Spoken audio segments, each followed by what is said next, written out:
Madrid es hoy la capital de España, pero esto no fue fruto del azar, ni una consecuencia natural de su tamaño, de su historia o de su poder comercial, sino una elección política, estratégica y profundamente simbólica.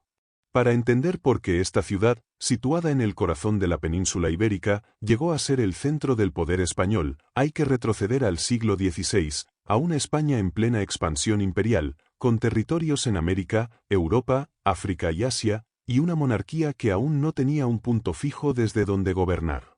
Hasta entonces, la corte era itinerante, se movía entre ciudades como Valladolid, Toledo, Sevilla o incluso Barcelona, todas ellas con una gran historia, influencia local y poder económico o religioso.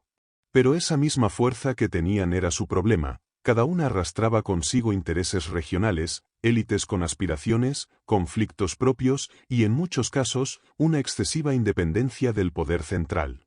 Fue entonces cuando Felipe II, en 1561, tomó una decisión que cambiaría el rumbo de la historia española, estableció la corte en Madrid. ¿Y por qué Madrid? Porque no era nada de eso. No tenía puerto, ni una nobleza local dominante, ni tradición de autogobierno, ni una identidad regional fuerte. Era, en comparación, una villa discreta, funcional, fácilmente controlable, lo más importante, estratégicamente situada en el centro de la península. Desde allí se podía llegar a cualquier punto del reino en un tiempo relativamente corto, una cuestión logística en tiempos donde gobernar implicaba moverse por caminos de tierra a caballo o en carruaje. Además, su lejanía del mar la hacía menos vulnerable a ataques por mar, muy comunes en ciudades costeras como Lisboa, Barcelona o Sevilla, y su altitud ofrecía un clima seco, más saludable para la época, y con menos riesgo de enfermedades como la malaria. Pero más allá de lo práctico, la elección de Madrid respondió también a una visión de Estado. Felipe II necesitaba construir un poder centralizado, absoluto, ordenado, sin interferencias locales, y Madrid era como un lienzo en blanco que podía moldearse desde el trono sin resistencias. Allí se instalaron los consejos de Estado, la burocracia imperial, los archivos, y poco a poco, se diseñó una ciudad alrededor del poder real. Esta decisión transformó Madrid, de una pequeña villa de apenas 15.000 habitantes, en el epicentro del imperio más grande del mundo en su momento. La llegada de la corte atrajo nobles, burócratas, artesanos, artistas y comerciantes. Se construyeron palacios, conventos, plazas y caminos.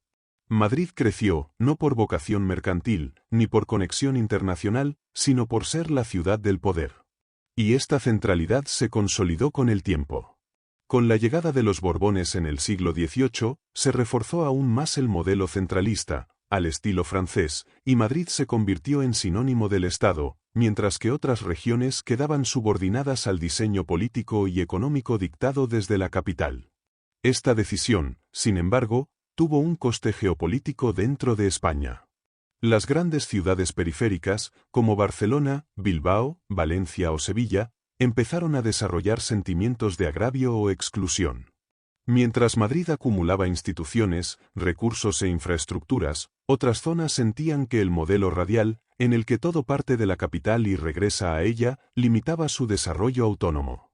Este debate sigue vigente hoy. ¿Debe un país tan diverso como España tener un único centro político, económico y administrativo?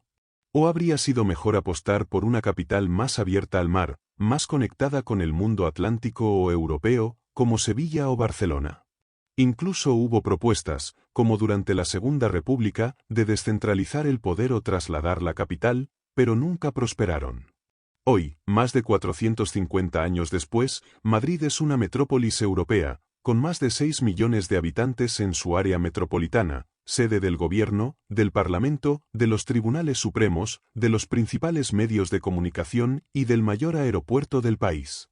Su posición de capital ha definido su crecimiento, su economía, su demografía y su influencia.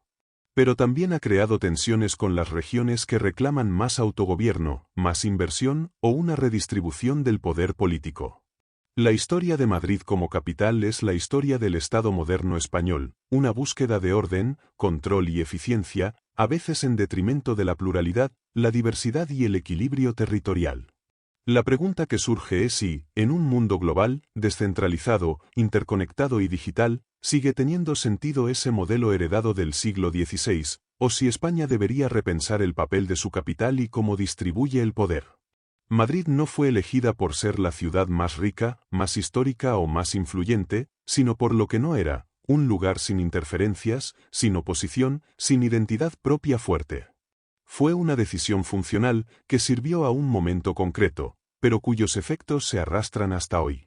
Y entender eso es clave para comprender no solo por qué Madrid es la capital, sino cómo se construyó el modelo de país que tenemos hoy y que podríamos cambiar mañana.